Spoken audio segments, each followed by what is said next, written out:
So guys, we're nearing Christmas this time of year. It's the day before Christmas Eve, so the 23rd of December. And I'm sure many of you may already have seen your families, or you're going to be seeing your families pretty soon. Which reminds me a little of I'm going to be seeing my grandmother.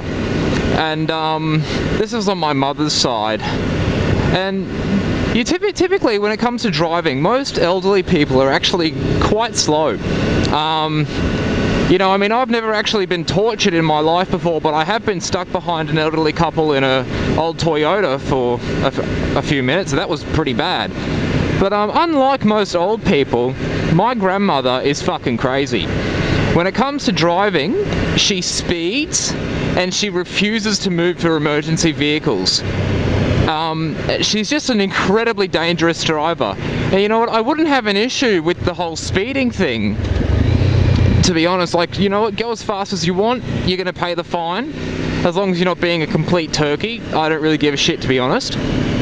But Grandma, the hassle with her speeding, or driving at all for that matter, is that she's nearly blind. She's actually just had 2 cataracts removed, so she can see again for the first time in quite a while. Well, not see again, but her vision is much better now. But the fact that she speeds and she can hardly see a thing is just mind-boggling to me. She's got very little regard for other drivers, and she's actually a little bit like myself. She gets into a fair bit of road rage. And mind you, she's 85 now. 85. She speeds, she can't see a fucking thing, and she'll swear at other drivers. So she's basically the Queen Bogan, this woman. And it reminds me of this one time when I was about... I was in grade 7, so I would have been 12 years old. And I'm at primary school waiting to get picked up by Grandma with my little brother and sister, who are twins.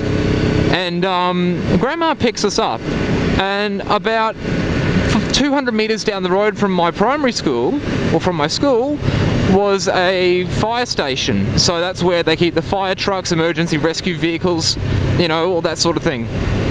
And as we're driving to this intersection, and we go past the fire station, and a fire truck comes screaming out with its lights going and the siren, and it's stuck behind Grandma.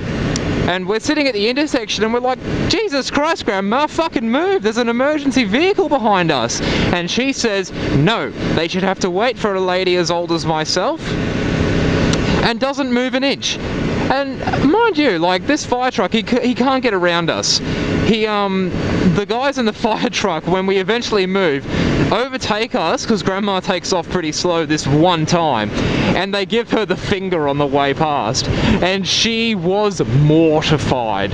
It was quite possibly one of the best moments of my life. It was just, like, despite the fact that we may well have made an emergency situation a lot worse than it needed to be, it was just so funny how Grandma was so upset that they'd given her the finger after she'd refused to get out of the way because they needed to get to an emergency.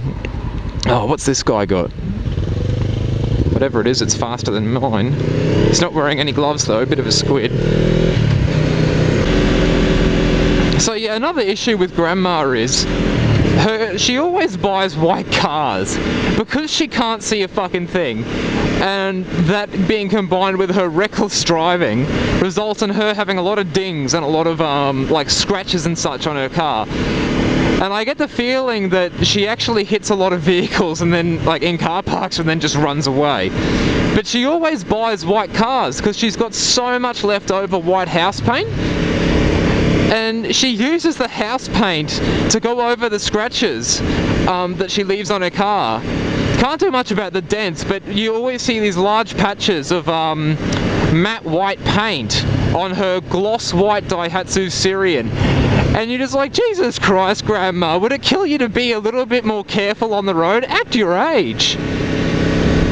But yeah, anyway guys, that's a little story about my grandmother.